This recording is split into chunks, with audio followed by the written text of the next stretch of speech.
नमस्कार, मैं खुशबू कुमारी। आप देख रहे हैं वेब इंडिया न्यूज। यहाँ दी जाती है तमाम सटीक और सही खबरें सबसे पहले आप तक। इस समय की सबसे बड़ी खबर बिहार राज्य के पश्चिम चंपारण जिला के बगहा क्षेत्र से आ रहा है। वेलकम बैक, मैं रईस और आप देख रहे हैं वेब इंडिया न्यूज। जैसे कि आपको पता है, इस चुनावी दंगल में बिहार विधानसभा के बड़े बड़े योद्धा आए हुए हैं। कोई किसी बड़े राजनीतिक दल से है, कोई क्षेत्रीय पार्टी से है, तो कोई निर्दलीय है। बदहाल क्या है इस बिहार की, आप हमेशा सोशल मीडिया के माध्यम से देखते होंगे। चाहे वह केरला का हो, चाहे वह दिल्ली का हो, चाहे वह चेन्नई का हो, कहीं का हो, बिहार में बिहार की परिदृश्य आप देखे होंगे। इसी बीच में अभी चुनावी सरगर्मियाँ तेज हुई है। मैं भी बगहा विधानसभा क्षेत्र में उपस्थित हूँ और हमारे साथ एक यहाँ पर विधायक प्रत्याशी जी जुड़े हुए हैं, जिनका संबंध बिहार से तो रहा, लेकिन इनका पालन पोषण हुआ दिल्ली में। जी हाँ, मैं राहुल तिवारी जी के बारे में बात कर रहा हूँ, जो भी बगहा विधानसभा क्षेत्र से विधायक प्रत्याशी के रूप में हैं। सर, स्वागत है आपका सर हमारा सर न्यूज़ चैनल में कि सर आज अपना प्रीशियस समय निकाल कर हमें दे रहे हैं sir. Thank you very much. Sir, आप तो किसी परिचय का मोहताज नहीं है sir, but it's my protocol. मैं चाहूँगा सर पहले इसको पूरा कीजिए। देखिए, मेरा नाम राहुल तिवारी है। मैं अभी बड़गांव में हूँ, ठीक है, और मैं दिल्ली में रहता हूँ। पंजाब में पला बड़ा हूँ, दिल्ली में मैं शिफ्ट हो गया। वहाँ पे मूवमेंट को आगे बढ़ाना था, जो हम आंदोलन चला रहे हैं वोट वापसी पासबुक का। और वहाँ से मेरे को जो अनुभव मिला ये 2025 विधानसभा चुनाव के बाद, तो मेरे को लगा कि भाई अब तो मैं अकेला ही मैं बिहार में कैंडिडेट खड़ा कर सकता हूँ। तो मैं बिहार में 9 जुलाई को आया हूँ बिहार में, ठीक है। पटना में मैं शिफ्ट हो गया हूँ। पटना में मेरा फ्लैट है, मैं रेंट पे लिया हूँ। वहीं पे ईवीएम हटाओ सेना और राइट टू रिकॉल पार्टी का मैंने कार्यालय बनाया और उसी में सोता हूँ मैं, ठीक है, क्योंकि महंगाई बहुत है, मेरे पास ज़्यादा पैसा नहीं है। तो एक ऑफिस हमने खोल दिया है। अब धीरे धीरे हमारी प्लानिंग है कि 38 ऑफिस खोलेंगे। बस यही है मेरा डिटेल। सर, इससे पहले आपका राजनीतिक करियर सुनने में आया था कि आप दिल्ली के चुनाव, विधानसभा चुनाव लड़े, क्या हुआ उसमें, क्या प्रक्रिया क्या थी? देखिए, हम लोग ना मतलब देश की जनता को ये दिखाना चाहते हैं कि जो देश में समस्याएं हैं, ये कोई बहुत मुश्किल काम नहीं है इसका समाधान करना। तो हमने दिल्ली में जन जन के पास जाकर उनसे बातचीत किया, उनको समझाया, कानूनों के ड्राफ्ट को समझाया कि आप लोग इसको लागू करवाने के लिए चुनाव लड़िए, क्योंकि कोई अमीर व्यक्ति तो चुनाव लड़ेगा नहीं। समस्या तो हम गरीबों को है ना, तो हमें चुनाव लड़ना पड़ेगा। तो वहाँ पे 21 महान लोगों ने हमारे साथ चुनाव लड़ा, तो हम दिल्ली की 5वीं सबसे बड़ी पार्टी बन गए, ठीक है। हाँ, ये नहीं कि भाई कोई भी जीता नहीं है, क्योंकि उस जीतने के लिए तो ईवीएम को हटाना पड़ेगा, बैलेट पेपर से पारदर्शी चुनाव कराना पड़ेगा, लाइव कैमरा लगा, उसका प्रशासन हो, उसी मतदान कक्ष में मतदान की गिनती हो, ठीक है ना। तो इस तरीके से ही हमें वोट मिल पाएगा। लेकिन कानूनों की जानकारी, जैसे कि मान लो कि दिल्ली में 0.1% लोगों तक जानकारी मिल जाए और वहाँ के 0.1% लोग ऐसा पोस्ट कर भेजने लग जाएंगे हर एक महीने, तो दिल्ली में कानून लागू हो जाएगा। मैं बिहारी हूँ, ठीक है, तो बिहार में क्या है कि गरीबी इतनी है कि हमें जाना पड़ता है ना। जैसे मेरा छोटा भाई है सुमित तिवारी, ठीक है, तो अब इसको यहाँ पे जॉब क्या है कि करने जाएगा, कोई 10,000 में बहुत मुश्किल का जॉब मिलेगा। आप सोचो, एक हो, उसकी बीबी और एक बच्चा, कैसे खर्चा चलाएगा? फिर माँ बाप को क्या भूखे मारेगा? तो बाहर जाना पड़ता है, पंजाब में, दिल्ली में जाना पड़ता है लोगों को कमाने के लिए, ठीक है। और वहाँ पे हमें बिहारी बिहारी करके बोला जाता है। मैं मतलब कि देखो, मैं अभी ज़्यादा स्मार्ट नहीं हूँ, सांवला हूँ, बाल भी झड़ गया, तो मैं दिखने में ही बिहारी लगता हूँ, थोड़ा टोन भी आ जाती है। तो पंजाब में बहुत अपमान का सामना करना पड़ता है हम लोगों को। और तो वहाँ पे पंजाबी हमने सीखा अपनी इज्जत बचाने के लिए, ठीक है ना। तो मतलब बिहारियों को कीड़ा मकोड़ा समझा जाता है, इसलिए मैं सब कुछ छोड़ के बिल्कुल, मतलब कि मैं लाखों रुपए कमा सकता हूँ, लेकिन उनको छोड़ के मैं बिहार में आ गया हूँ। अब बिहार में मैं लाखों रुपए कमाने की तैयारी करूँगा, कोई बिजनेस शुरू करूँगा मैं। और पिछले 4 महीने से मैं यहीं पे हूँ, अब पूरी ज़िंदगी मैं यहीं पे रहूँगा और यहाँ पे आंदोलन बढ़ाऊंगा। मैं चाहता हूँ देश में सबसे पहले बिहार राज्य में वोट वापसी पासबुक कानून लागू। सर, ये वोट वापसी पासबुक कानून क्या है आपकी निगाह में? क्या लगता है इससे क्या क्या फर्क पड़ेंगे इस लोकतंत्र में? सकारात्मक असर क्या पड़ेगा और नकारात्मक असर क्या पड़ेगा? बताता हूँ मैं। जैसे कि देखिए, बाबा साहब भीमराव अंबेडकर ने हमें वोट वापस लेने का अधिकार दिलाया, ये जन जन को पता है, ठीक है ना। सिर्फ इस कानून के वजह से, देखो, चुनाव जीतने के बाद लोग जूता मारते हो, बात भूल जाओ, लेकिन चुनाव जीतने से पहले ये नेता भिखारी बन जाते हैं। आप देख लो, बगहा विधानसभा में बहुत बड़े बड़े लोग हैं, मतलब कि मेरी तो उनके साथ सामने औकात ही नहीं, कीड़ा मकोड़ा हूँ मैं, फिर भी उन लोगों को हाथ जोड़ जोड़ के वोट लेना पड़ता है ना, झुकना पड़ता है। मतलब कि चुनाव जीतने के बाद शायद करोड़पति लोगों को भी वो लात मार के निकाल दें अपने कार्यालय से, मतलब इतनी उन लोगों की औकात हो जाती है चुनाव जीतने के बाद। लेकिन चुनाव जीतने से पहले तो उनको घूमना पड़ता है ना, हाथ जोड़ना पड़ता है। तो वो बाबा साहब अम्बेडकर ने अधिकार दिलाया। उसी तरीके से बाबा साहब अम्बेडकर वोट वापस लेने का भी अधिकार दिलाना चाहते थे, लेकिन हरामखोरों ने, किसी भी नेता ने उनका साथ नहीं दिया, इसलिए हम लोग वंचित रह गए, हम भारत के वासी, ठीक है ना। तो ये वोट वापसी पासबुक कानून लागू हो जाएगा तो उसके बाद कोई नेता बेईमानी कैसे करेगा, मतलब उसको दूसरे हफ्ते या दूसरे महीने तो नौकरी से हटा देंगे ना। मान लो कोई 5 करोड़ लगा के चुनाव लड़े, ठीक है ना, वो बेईमानी करेगा, लोग दूसरे महीने उसको रिकॉल कर देंगे, भगा देंगे, किसी और को बैठा देंगे। जो आपका कानून है वोट वापसी, ये कैसे होगा? आखिर में यदि हम चाहते हैं कि कोई अच्छा काम नहीं किया नेता में, उसको वोट दे दिया, तो फिर वोट वापसी कैसे होगा? देखिए, वोट वापसी करने के लिए कोई दोबारा चुनाव करने की जरूरत नहीं है, ठीक है ना। जैसे कि पहले चरण में क्या है कि जो प्रत्याशी जीता है, जैसे कि मान लो मैं 1 लाख वोट से जीत गया, 1 लाख मेरे को 1 लाख वोट मिला, ठीक है, तो मैं विधायक बन गया। तो मेरे 1 लाख वोट का 5% अगर लोगों ने जाके, जैसे वोट वापसी पासबुक है, तो इसका तरीका पहले बता दूं। ये कानून लागू होते ही सभी मतदाता को ऐसा वोट वापसी पासबुक मिलेगा। जो वोटर होंगे उनको ये सब पासबुक मिल जाएगा।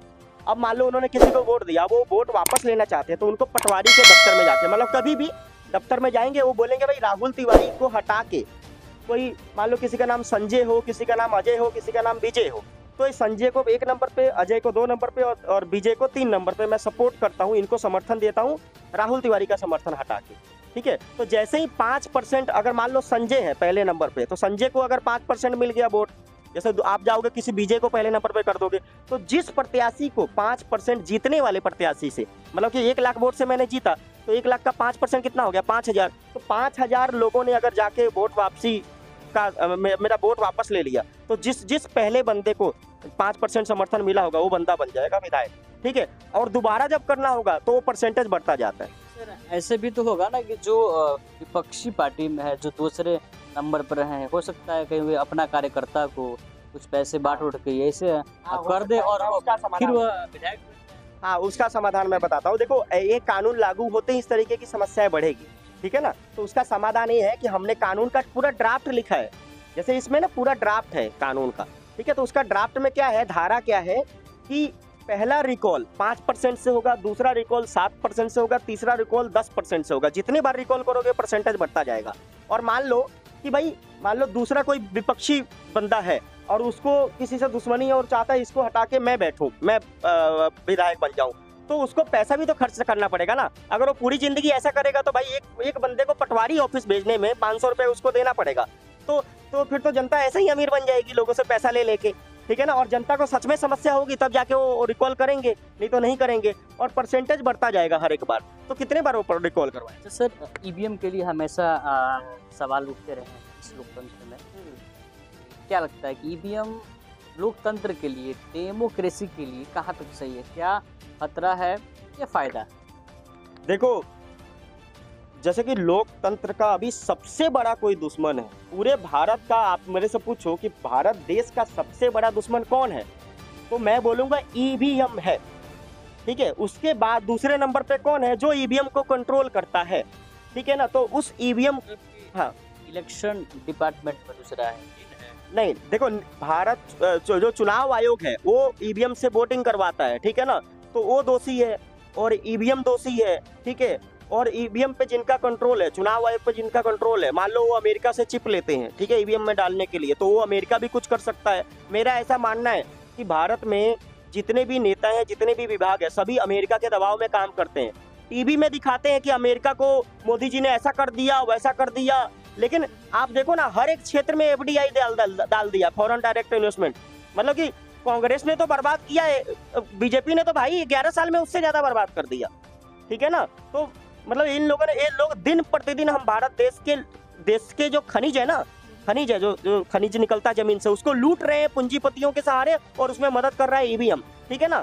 हमने चुनाव आयोग को 40,000 का चेक देके, डीडी चेक देने को बोला कि भाई आप मशीन दे दो, हमारे इंजीनियर उसमें अपना प्रोग्राम डाल के प्रूफ कर देंगे मशीन चोरी करती है। 2010 में हरि प्रसाद, इलेक्शन कमीशन के इंजीनियर हरि प्रसाद ने असली ईवीएम को हैक कर दिया था। 14 साल से 15 साल से वीडियो पड़ी हुई है, ठीक है ना। लेकिन कोई भी नेता, भारत का कोई भी नेता, कोई भी अमीर आदमी, कोई भी पॉलिटिशियन और कोई भी बड़ा आदमी, कोई भी प्रोफेसर, कोई भी इंजीनियर, कोई भी आईएएस, मतलब कि जो भी लोग बड़े नामी लोग हैं, ये जानकारी को छुपा रहे हैं भारत की जनता से कि ईवीएम हैक हो चुका है रिमोट कंट्रोल के द्वारा। तभी चुनाव आयोग, फिर सुप्रीम कोर्ट ने बोला कि भाई या तो बैलेट पेपर से चुनाव कराओ या फिर उसमें कुछ सुधार करो। तो इन लोगों ने उसमें वीवीपैट को जोड़ दिया, बैलेट यूनिट और कंट्रोल यूनिट के साथ वीवीपैट को जोड़ दिया ताकि पर्ची दिखे। तो राहुल मेहता है कि राहुल चिमन भाई मेहता है, उन्होंने 2019 में रिसर्च कर, उनका फाइनल हुआ 2019 में, उन्होंने मशीन तैयार किया कि जो वीवीपैट है ना, वीवीपैट की पर्ची, मतलब कि वीवीपैट की पर्ची और इलेक्ट्रॉनिक वोट का 100% मिलान करने के बावजूद भी वोट चोरी हो सकती है। हम एक मशीन से डेमो कराते हैं। आज बहुत बैड लक है कि वो मशीन मेरे पास नहीं है, ठीक है, नहीं तो मैं आपको डेमो करके दिखाता किस तरीके से ईवीएम में डाले गए प्रोग्राम और काला कांच और लाइट सेंसर की मदद से बिहार में जो 3.5 करोड़ वोट पड़ने वाला है उसमें से 1 करोड़ वोट चोरी हो सकता है। हम अपने मशीन से प्रूफ कर दिए हैं। अब चुनाव आयोग सरकारी ईवीएम देगा तो हम उसमें भी प्रूफ कर देंगे। चुनाव आयोग अभी हमारी बात का जवाब ही नहीं देता है। हमने बोला 40,000 दे देते हैं साहब, आप मशीन अपने पास ही रख के खोलने दो ना एक बार लाइव कैमरे के सामने। तो चुनाव आयोग कोई जवाब नहीं देता, क्योंकि हम लोग अभी कमजोर हैं। जब बिहार में 0.1% लोग मांग करने लगेंगे तब उनको डर होगा, ठीक है, फिर वो हमें दे देंगे मशीन, ठीक है। अभी वो इसलिए नहीं दे रहे क्योंकि हम कमजोर हैं। उनके पास ताकत है, पुलिस है, सेना है, जज है, कोई ज्यादा बोलेगा उठा के अंदर करते हैं। सर ये जो ओपन वोटिंग सिस्टम है ये क्या है, इसके बारे में आपने जिक्र भी किया, इसको लाना क्यों जरूरी है ओपन वोटिंग सिस्टम? देखिए, दुनिया में 1860 में ही ब्रिटेन में ओपन ट्रांसपेरेंट वोटिंग सिस्टम शुरू हो गया था, ठीक है ना। ट्रांसपेरेंट वोटिंग सिस्टम की वजह से ना वहाँ पे जो इलीट्स थे ना, वो लोगों पे कंट्रोल नहीं कर पाते थे। तब वो लोगों ने बैलेट पेपर को लेके आया था, सीक्रेट वोटिंग सिस्टम को तब वो लोग लेके आए थे, ठीक है ना। तो हमारा लास्ट टारगेट क्या है, ओपन वोटिंग सिस्टम करना। अभी क्या है, बिहार में क्या है, ज़्यादा लोगों को नॉलेज नहीं है ना कानूनों का, और लोगों को उनको समझाने वाला कोई नहीं है। पहली बात तो सभी के सभी बेईमान है, समझाएगा कौन? अब मेरे जैसा कोई गरीब आदमी ही समझा सकता है, तो हम लोग समझा रहे हैं। तो अभी क्या बैलेट पेपर से हम वोटिंग करवाना चाहते हैं। ट्रांसपेरेंट तरीके से मतदान कक्ष में बैलेट पेपर रखा जाए और उसमें लाइव कैमरा लगाओ। लाइव कैमरे का प्रसारण टीवी में, मोबाइल में आना चाहिए सबके, ठीक है, ताकि लोग देख सके। और उसी मतदान कक्ष में चुनाव खत्म होते ही वहाँ पे गिनती हो जाए, ठीक है ना। तब ईमानदारी से हमारा मत हमारे प्रत्याशी तक पहुंचेगा। जब तक मेरा मत ही मेरे प्रत्याशी तक नहीं पहुंचेगा ईमानदारी से, तो क्या लोकतंत्र होगा ये? सर इसी आधार पर एक मतदाता यह तय कर सकता है कि मेरा वोट मेरा प्रत्याशी तक पहुंच गया। हाँ, लेकिन संशय है ना। अभी ईवीएम से वोटिंग करा रहे हैं, मैं मतलब कि विश्वास ही नहीं होता भाई मेरा मत गया कि नहीं गया। वो चुनाव आयोग मशीन दे दे अपना, मतलब राहुल चिमन भाई मेहता को अपना मशीन दे दे, वो जो जिन्होंने उस मशीन का डेमो मशीन का आविष्कार किया, वो राहुल चिमन भाई मेहता के पास में मशीन जाएगा तो राहुल चिमन भाई मेहता अपना सॉफ्टवेयर प्रोग्राम उस सरकारी ईवीएम में डाल के प्रूफ कर देंगे। फिर पूरे देश के मालिकों को मालूम पड़ जाएगा। देश की मालिक कौन है? जनता है ना। चुनाव आयोग तो एक विभाग, एक ट्रस्ट है, इनकी क्या औकात है? ये भारत सरकार है, ये भी एक ट्रस्टी है, ठीक है ना। इनकी क्या औकात है? बस हमको कमजोर कर दिया गया। ना हमारे पास बंदूक है, ना हमारे पास वोट वापस लेने का अधिकार है, ना हमें जूरी सदस्य बनकर अदालत में बैठकर फैसला देने का अधिकार है, ना ही हमें जनमत संग्रह का अधिकार है। सरकार, अभी दारू बंद होना चाहिए कि खुला होना चाहिए, देश के भारत की जनता डिसाइड करेगी ना, बिहार की जनता देखेगी। ये मुख्यमंत्री कौन होता है दारू बंद करने वाला, चालू करने वाला? समझ रहे हो ना। तुमको कोई व्यवस्था बनाना है, कोई कानून आपको लागू करना है, उस कानून का ड्राफ्ट नागरिकों में बांटो और बोलो कि नागरिक मालिकों आप अपना सहमति और असहमति दर्ज करो। ज्यादातर लोग सहमत करेंगे तो दारू चालू हो जाएगा, ज्यादातर लोग असहमत करेंगे दारू बंद हो जाएगा। सर मतलब कि जनता की सहमति पर कोई भी कानून जो है होना चाहिए ना। हाँ। अगर जनता बोलती है कि हमारे हित में है तो करो, हाँ। अन्यथा कुछ और भी बोलना है इसके ऊपर। कुछ हरामखोर लोग, मैं फिर दोबारा आ रहा हूँ, कुछ हरामखोर लोग बोलते हैं कि बिहार के लोग शिक्षित नहीं हैं, ठीक है ना। तो इसमें शिक्षा का कोई लेना देना नहीं यार। बिहार के लोग बोलते हैं कि भाई तू दारू बंद कर दे, तो दारू बंद। बिहार के लोगों ने बोला दारू खोल दे, तो खोल। साले तुझे शिक्षा से क्या लेना देना? समस्या होगी बिहार के लोगों की होगी ना। देश के जो राज्य का मालिक है वो डिसाइड करेगा ना, मेरे को समस्या चाहिए या समाधान चाहिए, ठीक है। वो खुद रिसर्च करेंगे, उनको मालूम। अगर उन्होंने कोई कानून लागू करवा दिया, उनको लगा भाई 2 साल के बाद भाई इससे नुकसान हो रहा है, तो वो लोग कानून वापस कर लेंगे। पहली बात तो ऐसा होगा ही नहीं। जो समाज के जैसे आप जैसे लोग, जो पढ़े लिखे लोग हैं, पढ़े लिखे पत्रकार हैं, वो लोग वो समाज का जो शिक्षित नहीं है उनसे जाके राय लेगा कि साहब यार ये कानून लागू होना चाहिए कि नहीं होना चाहिए। तो आप लोग ड्राफ्ट का पूरा डिटेल उनको समझाओगे ना कि हाँ ये ड्राफ्ट अगर लागू होगा तो समस्या नहीं बढ़ेगी, अगर ये ड्राफ्ट लागू होगा तो समस्या बढ़ जाएगी। समझ उसके लिए क्या है यार, मतलब ये वोट वापसी पासबुक लिखा है, अगर इतनी बात समझ में आती है तो शिक्षित है बंदा। और शिक्षा किस लिए चाहिए, मतलब क्या है शिक्षा का मतलब? शिक्षा का तो कई सारा परिभाषा होता है। देखो जैसे शिक्षा के मेरे को लकड़ी का काम सीखना है तो उसका कोर्स होना चाहिए भाई, लकड़ी को किस मशीन से काटा जाए, कितना साइज रखा जाए, कितना MM हो, कितना इंच हो, कहाँ पे बोर हो, ठीक है ना, उस तरीके से ये शिक्षा है ना। और अक्षरों को पढ़ने के लिए मान लो आपने पूरा कुर्सी बनाने का एक आपने पूरा एक फॉर्मेट तैयार किया और बोला कि ये लो राहुल तिवारी अब तुम ये कुर्सी बना सकते हो, तो मैं पढ़ा होऊंगा तो मैं पढ़ लूंगा भाई वोट वापसी पासबुक, या फिर एक कुर्सी बनाने का पूरा तरीका है भाई, ऐसे ऐसे कुर्सी बनता है, मैं वो पढ़ के बना दूंगा। सर ये बेरोजगारी को आप कैसे, इसका क्या आपके पास निवारण है? जैसे आपके अनुसार आप पंजाब में भी रहे, दिल्ली में भी रहे, काफी वहाँ पर बिहारियों की हालत बहुत बड़ा है, तो इसका निवारण आपके पास है कि हो सकता है कि हमारे माध्यम से बिहार राज्य सुने और उस पर अमल करे? देखो जो भी समाधान चाहिए ना वो राज्य के मालिक यानी कि राज्य के नागरिक उसका डिमांड करेंगे तो हो जाएगा। देखो आप ये जो भी कुछ देख रहे हो, ये ईंट है, उधर लोहा है, ये लकड़ी है, ये आपका माइक है, इसमें लोहा है, प्लास्टिक है और इसके अंदर भी क्या पता और भी मटेरियल हो। ये क्या है? मिनरल है, खनिज है। ये कहाँ से निकला है? जमीन से निकला है ना। तो बिहार में जमीन बहुत है और बिहार में क्या है कि एक खनिज संपदा भी बहुत है। तो मान लो कोई प्रोडक्ट, कोई धातु बिहार में नहीं निकलती हो तो बाहर से आ जाएगी भाई, पंजाब में थोड़ी निकलती है, दिल्ली में थोड़ी निकलती है, गुजरात में थोड़ी निकलती है सब कुछ, लेकिन वहाँ पे फैक्ट्रियां हैं ना। अब क्या है कि जो बिहार का मुख्यमंत्री है वह, अगर आप कोई फैक्ट्री खोलोगे ना तो आपको बिजली का कनेक्शन लेना होगा ना, तो आपसे अधिकारी 2 लाख रुपए घूस लेंगे तब आपको बिजली का कनेक्शन देंगे। उसके बाद जैसे मान लो मैं एक वोट वापसी पासबुक प्रिंटिंग कंपनी खोल दूं, ठीक है ना, तो जैसे ही मैं कंपनी खोलूंगा तो अलग अलग अधिकारी आके मेरे को परेशान करेंगे, तेरे पास ये कागज है क्या, वो कागज है क्या, ये 20,000 ले, तेरी दुकान बंद। केवल भ्रष्टाचार के, न्याय व्यवस्था ईमानदार नहीं है। जो न्याय जज, देखो जज क्या है ना कि जज के पास कुछ भी फैसला देने का अधिकार है, जज को जज ही चुनता है। मैं चाहता हूं कि जज वोट वापसी पासबुक के दायरे में आए, जज का चुनाव हो, हर 2 साल में जज बदल जाए, समझ रहे हो ना। हर जिला पुलिस अधिकारी जो है वो वोट वापसी पासबुक के अधीन आए, ठीक है ना। तो फिर राज्य के जो जिले के नागरिक है उसको हटा देंगे ना। अब फिर बताओ, जब वोट वापसी पासबुक के दायरे में आ गया जज और जिले का पुलिस अधिकारी, अब मैं फैक्ट्री खोल लिया तो कोई माई का लाल मेरे को मेरी फैक्ट्री बंद करवा सकता है क्या, मेरे से घूस ले सकता है क्या? नहीं लेगा ना। तो कानून नहीं है बिहार में, वो बेवकूफ बनाने का धंधा है, ये नेतागिरी चमकाने का धंधा है कि भाई तेरी लड़ाई मैं लड़ूंगा। भाई तू मेरी लड़ाई क्यों लड़ेगा यार? तू मेरे को कानून का अधिकार दिला दे ना। तू वोट वापसी पासबुक जूरी कोर्ट कानून का अधिकार दिला दे, ठीक है ना। ये जो जूरी कोर्ट है, देखो जूरी कोर्ट ऐसा होता है, ये जज है जो अकेला बैठा रहता है और यहाँ पे जूरी बैठ के फैसला देती है, ठीक है। ये फर्क है। दुनिया के जिन जिन देशों में कानून है वही देश आगे बढ़ पाए हैं।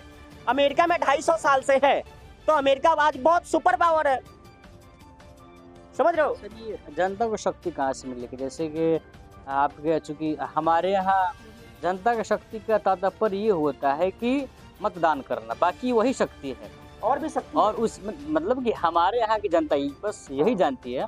और उसके बाद यह तो जानती है बस जनता जाकर धरना दे दे और आंसर। एक चीज और है, देखिए पता क्या है कि एक तो हमें देखो वो अधिकार मिल गया है वोट देने का, ठीक है ना, तो उसको भी संशय में डाल दिया कि भाई मान लो कि अगर ईवीएम में प्रोग्राम के द्वारा वोट दिया जाता है तो भाई पहले से ही डिसाइड है कि भाई कौन जीतेगा। अगर ऐसा हो तो पहले से ही डिसाइड है, हमारे मतों से कोई प्रत्याशी जीतेगा तब तो हम मालिक होंगे ना।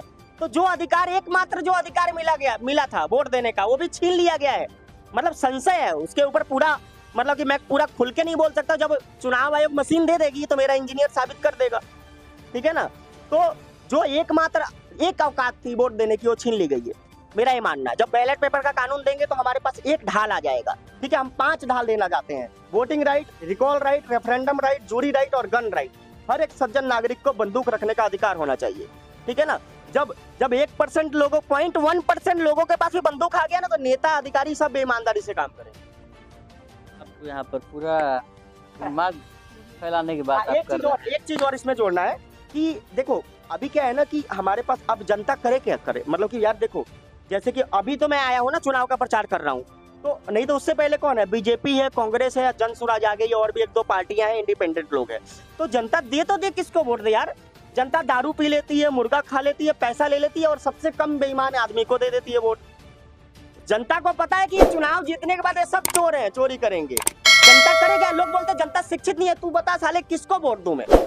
सब तो बेईमान है ना। चेहरा है अलग, पार्टी है अलग, चुनाव जीतने के बाद सब वही काम करते हैं। देखो ये कानून है, ये सभी पढ़ा लिखा, अगर कोई नेता चुनाव लड़ रहा है, अगर उसको इसके बारे में, इस कानून के बारे में जानकारी नहीं है, तो समझ लो कि वो फिर उस लायक ही नहीं है वो बंदा। ठीक है ना यार? देखो कानून से चलता है ना, मनुस्मृति से, वेद से, पुराण से, भागवत से, गीता से, कुरान से, बाइबिल से थोड़ी देश चलता है। देश भाषणों से थोड़ी चलता है। मुख्यमंत्री राजपत्र में क्या छापता है उससे चलता है।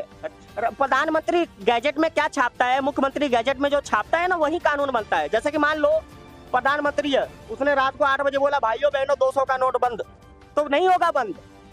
उसके बोल देने से उसकी कोई औकात ही नहीं है। जब वो गैजेट में छाप के साइन करेगा ना, तब आरबीआई बंद करेगा। सर ये कास्टिज्म, जिसको हम लोग जातिवाद कहते हैं, ये चुनाव में कैसे एंट्री कर गया? क्या चुनाव वालों ने या इलेक्शन डिपार्टमेंट या राजनेताओं ने इसको बढ़ावा दिया, बता रहा हूँ, या पूर्व काल से यह चला आता रहा है, और इसका क्या प्रभाव पड़ेगा चुनाव में? देखो जैसे कि ना अभी क्या है, अमेरिका कंट्रोल करता है भारत को, अमेरिका के कंट्रोल में है ईवीएम। ठीक है, तो अमेरिका को क्या है, भारत का मिनरल्स 90 लाख करोड़ रुपए की लूट हो रही है हर एक साल। हम लोग 50 लाख करोड़ रुपए सरकार को देते हैं, भारत के सरकार को 50 लाख करोड़ रुपए देते हैं भारत का खर्चा चलाने के लिए। ठीक है ना, लेकिन 90 लाख करोड़ रुपए, उससे भी 2 गुना ज्यादा अमेरिका यहाँ से लुटवा रहा है। और उसमें अमेरिका का कंट्रोल ईवीएम में, अमेरिका का कंट्रोल न्यूज में है। जो न्यूज चैनल वगैरह है ना, उसमें लगभग 100% एफडीआई है। तो अगर कोई इंसान उसमें बोल रहा है ना, कोई नेता या कोई डिबेट करने वाले 2 कुत्ते अगर उसमें भाषण दे रहे हो, बो कर रहे हो, तो समझ लो कि अमेरिका ने जो बोला वही बोल रहे हो, क्योंकि अमेरिका के कंट्रोल में है ना। अगर अमेरिका के द्वारा बताए गए शब्दों को नहीं बोलेंगे तो अमेरिका उसको कवरेज नहीं देगा। मेरे को क्यों नहीं कवरेज? तुमको बिहार में कोई ऐसा नेता मिला जो बोले वोट आपसी बात बुक का? तो ये सारे न्यूज चैनल वाले मेरे घर के बाहर क्यों नहीं आए? ये साले बिके हुए हैं सभी लोग, समझ रहे? आप आए हो, एक महान आदमी हो, समझ गए? तो अमेरिका जो चाहता है वही ये लोग बोलते हैं। ठीक है, और क्या है कि जो अमेरिका क्या है, देखो मिनरल सबसे बड़ा, जो पूरे दुनिया में जो लड़ाई है वो मिनरल की लड़ाई है। ठीक है ना, एक देश दूसरे देश पे हमला करता है, उस देश को हरा देता है, वहाँ के मिनरल राइट खरीद लेता है, हाँ ले लेता है। जैसे अमेरिका यूक्रेन को और रूस, हाँ देख लो आप, ईरान, इराक और ये सब चीजें देख लो। ये लोग आज से 20 साल पहले कितना तरक्की में थे, बर्बाद कर दिया इनको अमेरिका ने। ऐसे ही भारत को युद्ध का ऊंट, जैसे पहले युद्ध होता था ना, तो जो राजा महाराजा थे वो ऊंट लेके चलते थे, और राजा के किले पे ऐसे लड़ाते थे। पहला लड़ा, दूसरा लड़ा, सब लड़ाते थे, तो 4-5 तो ऊंट मर जाते थे, 5वें 6ठे पे वो दीवार थी ना, जो किला थी वो टूटती थी। ठीक है ना, उसी तरीके से अमेरिका भारत को उस युद्ध के ऊंट की तरह इस्तेमाल कर रहा है चाइना को कमजोर करने के लिए, क्योंकि चाइना अब सुपर पावर बनता जा रहा है। ठीक है ना, चाइना अगर सुपर पावर बढ़ गया तो अमेरिका को दबा देगा, वो अमेरिका को भी झुकाने लग जाएगा। तो अमेरिका को ये बर्दाश्त नहीं, तो अमेरिका भारत का इस्तेमाल कर रहा है।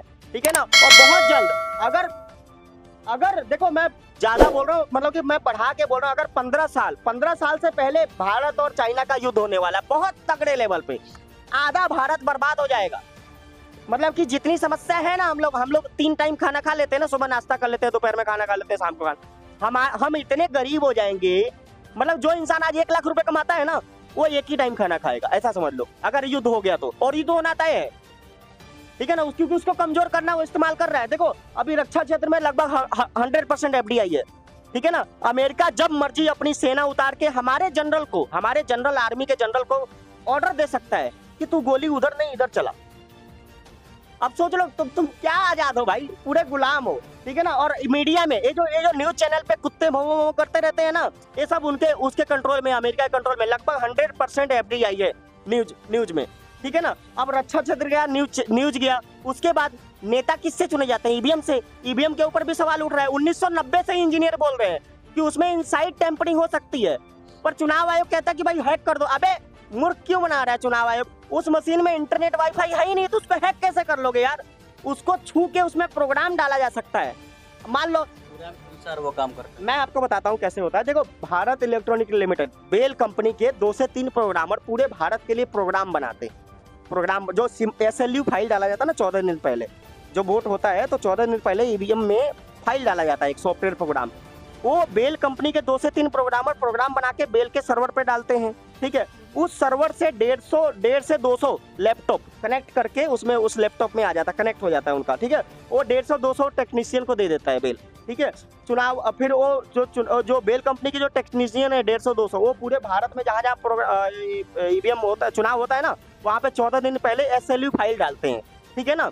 तो कुल मिला के 2-4-10 लोगों की मदद से अगर ऐसा कर रहा होगा तो, और उसके ऊपर बहुत ज्यादा मतलब कि और जनमत संग्रह कराए ना, देश के मालिक बोल देंगे EVM को हटा, रेफरेंडम करवाए, चुनाव आयोग या भारत सरकार रेफरेंडम करवा ले, ठीक है ना। देखो, जो काम 10 लोगों की मदद से हो सकता है वो काम देखो 10 लोगों की मदद से बिहार चुनाव में 1 करोड़ वोट चोरी हो जाता है। 3.5 करोड़ लोग वोट देने जाएंगे, उसमें से 1 करोड़ वोट चोरी हो सकता है 10 लोगों की मदद से। लेकिन आपको अगर मतदान कक्ष में अगर मान लो मतदान कक्ष में बैलेट पेपर रखा जाए और लूटना हो उसको, मान लो, वो तो सुरक्षा का मामला है ना, अगर उसको लूटना हो, हाँ देखो, अगर बैलेट पेपर से मतदान कराना हो तो मान लो आप लूटने जाओगे ना, ठीक है, तो 90,000 पोलिंग बूथ है और आपको मान लो 5% लूटोगे तभी तो मुख्यमंत्री बदल पाओगे ना। तो 5% कितना हो गया? 4500, ठीक है ना। तो 4500 मतदान कक्ष को लूटने के लिए कम से कम आपको 20-25 हजार गुंडे चाहिए जिनके पास बंदूकें हो, ठीक है। हाँ, 20-25 हजार बंदूकें, 20 वजह नहीं, सॉरी, 80,000 से ज्यादा, 80-90 हजार आपको गुंडे चाहिए जिनके पास बंदूक हो, हथियार हो, ठीक है ना। तब वो जाके लूटेंगे ना। और वहां पे लूटने जाएंगे तो आज 1980 तो है नहीं, 2025 सबके पास मोबाइल फोन है, मतदान कक्ष में कैमरा लगा होगा, बैलेट पेपर से चुनाव होगा और उसका प्रसारण पब्लिक में होगा। तो या तो वहीं पे गोली खा जाएंगे, मर जाएंगे वो, या फिर जनता या फिर उसके ऊपर केस होगा। जो बंदा होगा भाई, जो हमने आधार कार्ड बनाया ना, उसमें जो एयर की आंख की रेटिना होती है उसका उन्होंने लिया है, फिंगरप्रिंट लिया है। मतलब कि एक पक्षी भी इधर से उधर जाता है, सरकार को उसका डेटा पता है भारत का, ठीक है ना। तो अगर लूटा जाता है तो सरकार की मर्जी से लूटा जाएगा। इतना सरकार के पास इतना पावर है, भारत के सरकार के पास इतनी टेक्नोलॉजी है कि एक चिड़िया भी अगर इधर से उधर हो तो भी वो डेटा ले सकता है। तो कोई आतंकवादी अगर आए भी, मान लो आतंकवादी नहीं बोलना चाहिए, जो अगर कोई गुंडा आए, बंदूक लेके आए, 5 लोग आए और उसको लूटे तो कैमरे में आ जाएंगे, वो बाद में पकड़े जाएंगे, न्यायिक वो परेशानी है, वो उसको सजा मिल जाएगी, गोली खा जाएगा, मर जाएगा। पहली बात तो क्या किसी इंसान के पास 1 लाख ऐसे गुंडे हैं जिनके पास बंदूक है? तो ऐसा हो ही नहीं सकता। राहुल गांधी जो मुद्दा उठाया ना वोटर लिस्ट में गड़बड़ी की, उससे 1% से भी कम नुकसान होगा वोटिंग का। मैं जो डेमो दिखाता हूँ, जो राहुल चिवन भाई मेहता ने वो जो मशीन बनाया है, उस मशीन से जो मैं डेमो दिखाता हूँ, उससे 30% वोट चोरी हो सकता है, उससे ज्यादा हो सकता है। मतलब हमारे जैसे छोटे लोग जब 30% चोरी का एक पैमाना हमने प्रूफ के साथ दे दिया है, तो चुनाव आयोग के पास और बेल के पास तो भाई, बेल कंपनी के पास तो भाई, मतलब दुनिया के महान इंजीनियर है, बेशुमार पैसा है, वो कुछ भी कर सकता है करना चाहे तो। जब भी चुनाव होता है तो जो चुनाव कक्ष होता है जिसमें EVM मशीन को रखा जाता है, उसके आसपास लैपटॉप भी रहते हैं, कंप्यूटर भी रहते हैं और भी कोई इलेक्ट्रॉनिक बहुत सारे डिवाइस और मशीन भी रहती है। तो क्या लगता है कि हो सकता है कहीं उसको कोई वहाँ पर हैंडल उसको कर रहा हो, इस तरह के शक? नहीं, देखो इसके लिए ना हर एक मतदान कक्ष को आपको कंट्रोल पर, मान लो आप इंटरनेट से उसमें किसी रिमोट कंट्रोल से चोरी करना चाहोगे ना, जैसे रिमोट कंट्रोल से चोरी हो सकती है। 2010 में प्रूफ बना के, मतलब वीडियो बना के, एक अमेरिकन बंदा था कि किसके साथ, वो महात्मा हरि प्रसाद जी हैं जो चुनाव आयोग के ही इंजीनियर थे। उन्होंने 2010 में उस असली EVM को पुणे के कलेक्टर ऑफिस से उठाकर हैक कर दिया था, ठीक है ना, रिमोट कंट्रोल के द्वारा किया था। तो अगर मान लो आप एक EVM को हैक करोगे तो 90,000 आपको, 90,000 के लिए आप मान लो 5-5, 10-10 लोगों को तो मिलाओगे ना, तो 90,000 को 9 लाख लोग चाहिए आपको, 9 लाख चाहिए। और यहाँ मैं क्या कह रहा हूँ, 10 लोगों की मदद से 1 करोड़ वोट चोरी हो जाएगा। तो आप रिमोट कंट्रोल से भी क्यों चोरी करोगे? जब 10 लोग ये काम कर सकते हैं तो बाकी लोगों से कराने की क्या जरूरत है? और राहुल गांधी बोलता है और बामन मेश्राम बोलता है कि कागज की पर्ची और इलेक्ट्रॉनिक वोट का 100% मिलान कर दो तो वोट चोरी पकड़ी जाएगी। वो बेवकूफ बना रहे हैं। कागज की पर्ची और इलेक्ट्रॉनिक वोट का 100% मिलान करने के बावजूद भी वोट चोरी हो सकती है। हम पिछले 5 साल से लोगों को दिखा रहे हैं। सर ये क्या बोलते हैं, आपके पास फिलहाल तो सर आप अपना समय दिए सर, बाकी सर आप क्या कहना चाहेंगे उस जनता को? तो 5 साल जनता को वोट देकर गलत प्रत्याशी को चुन लेती और पछताती, और 5 साल तक वो इंतजार करती है कि इस बार मैं अच्छे प्रत्याशी को चुनूंगा, लेकिन फिर भी दूसरी बार भी गलत कर जाती है। क्या कहेंगे आप? देखो विकल्प क्या है, आप जनता को लोग दोषी बोलते हो, जनता क्या करे बेचारी यार, वो तो सबसे कम बेईमान आदमी को ही वोट देगी। बेईमान तो सारे हैं यार, जो देखो जो इंसान जिसके पास विकल्प है, मतलब कोई विधायक बन गया, अब उसको 5 साल तक कोई हटा ही नहीं सकता ना, तो जूते मारे लात मारे जो मर्जी करे, ठीक है ना। अब सुनने में आया कि कोई एक नेता है, वो चुनाव जीते थे और उन्होंने 5 साल तक कोई काम नहीं किया, सुनने में आया है। तो हमारी औकात क्या है? आप ही के शायद वो क्षेत्र के, हाँ कहीं के भी होंगे, बहुत सारे नेता है बिहार में, 243 सीटें हैं, 243 सीटों पे कोई तो जीता होगा ना, वो 5 साल तक परेशानी किया है समझ गए ना। तो कहने का मतलब यार हमारी औकात क्या है यार, हम ज्यादा बोलेंगे वो पतंग बना देंगे, ले जाके ठोक टाक देंगे, जेल में डाल देंगे, समझ रहे हो ना। तो चलो अभी क्या है, देखो मैं ये नहीं कहता कि राहुल तिवारी को वोट दो, वोट वापसी पासबुक कानून लागू करवाने के लिए वोट दो। जो नेता वोट वापसी पासबुक की जानकारी आपसे छुपा रहा है, यार देखो आप नेता बनना चाहते हो, चुनाव जीतना चाहते हो, वोट वापसी पासबुक कानून का प्रचार क्यों नहीं करते हो? ये इसमें राइट टू रिकॉल पार्टी और राहुल तिवारी लिखवाने की थोड़ी लोड है, हम ड्राफ्ट दे देते हैं आपको, या आप अपना ड्राफ्ट बना लो, अगर आपका ड्राफ्ट में कोई कमी होगा तो हम आपको एक्सपोज करेंगे कि ये बंदा मूर्ख बना रहा है, समझ रहे हो ना। हमने बना बनाया ड्राफ्ट रेडी कर रखा है, आप rrpindia.in पे जाओ, वहां से वोट वापसी पासबुक कानून का ड्राफ्ट डाउनलोड कर लो और अपने मैनिफेस्टो में जोड़ दो और इस कानून का प्रचार करो, नेता बन जाओ। जो नेता वोट वापसी पासबुक कानून की जानकारी जनता को नहीं दे रहा है, वो जनता को 5 साल तक जूता मारेगा। सर चलिए आपका सर बहुत बहुत सर धन्यवाद, आप अपना मूल्यवान समय दिए। तो ये थे बगहा विधानसभा क्षेत्र के राहुल तिवारी विधायक प्रत्याशी हैं, जिन्होंने अपनी बात खूब बेबाकी से रखी, संघर्ष करते करते यहाँ तक आए हुए हैं। इनकी पढ़ाई लिखाई आउट ऑफ स्टेट हुई है, जाति की सर तो बात हुई थी सर, थोड़ा कास्टिज्म के ऊपर बात करना सर, तो कास्टिज्म सर कहाँ से है? हालांकि मैं आपसे सवाल भी मैं आपसे पूछा था कि जातिवाद आया कहाँ से, और वास्तव में वो पूरा जवाब दे नहीं पाया, मैं आपको देता हूँ। और वास्तव में कि जाति बेसिस पर हमारे यहाँ विधानसभा चुनाव में पार्टी टिकट देती है। देखिए पता क्या है, जैसे अभी क्या है ना, कानून का जैसे होना क्या चाहिए कि भाई मेरे पास इस बेहतर कानून का प्रस्ताव है, आप मुझे वोट दोगे तो मैं ये कानून लागू करवाऊंगा। कोई और नेता हो वो अपना प्रस्ताव लेके आए, कानून का ड्राफ्ट लेके आए, ये लोग जनता को कमजोर बनाए रखना चाहते हैं, इसलिए बोलते हैं वो दलित है उसको वोट मत देना, वो ब्राह्मण है उसको टिकट देना। वो देखो अभी क्या है, शुरू से जो ऊंची जाति के लोग हैं ना उनका राज रहा है, वो लोग अमीर रहे हैं, ठीक है ना, उनके पास पैसा है, ठीक है ना। तो ज्यादातर जिसके पास पैसा होगा, सुनने में आता है भाई टिकट 2-2 2.5 करोड़ की बिकती है, ठीक है ना, जिसके पास ज्यादा पैसा होगा वही तो टिकट लेगा ना। अब जो दलित है बेचारे, उनको तो साला शुरू से ही उनको मारा गया है, पीटा गया, उनके ऊपर अत्याचार किया गया, तो बेचारे कहाँ से टिकट खरीद लेंगे 2.5 करोड़ का? औकात भी तो होनी चाहिए ना। अभी क्या है कि अब तो और कमजोर कर दिया गया है, ये जो ब्राह्मण करते थे अब तो ब्राह्मण ही भीख मांगने पड़े हैं। अभी देखो हम लोग ब्राह्मण ही है, मेरे पापा एक टाइम भीख मांग के खाए, मतलब कि किसी और के घर में अपने परिवार को रखे।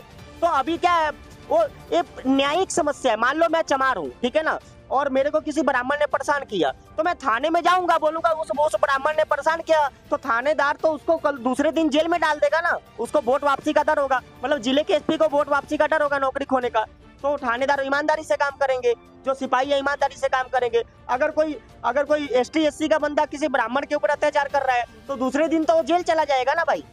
तो ये लोग जनता को वोट वापसी पासबुक कानून और जूरी कोड कानून की जानकारी नहीं देना चाहते, इसलिए बोलते हैं हिंदू मुस्लिम और ब्राह्मण और दलित की लड़ाई में फंसा के रखते हैं। मतलब कोई भी हो, कोई दलितों का नेता है ना, वो भी बेवकूफ बना रहा है भाई। तो न्याय व्यवस्था ईमानदार कर देना यार, कोई ब्राह्मण है उसको गोली मारो साले को, कोई ब्राह्मण अगर अत्याचार करता है उसको यार पुलिस दूसरे दिन जेल में डाल देगी। ब्राह्मण तो आप भी हैं।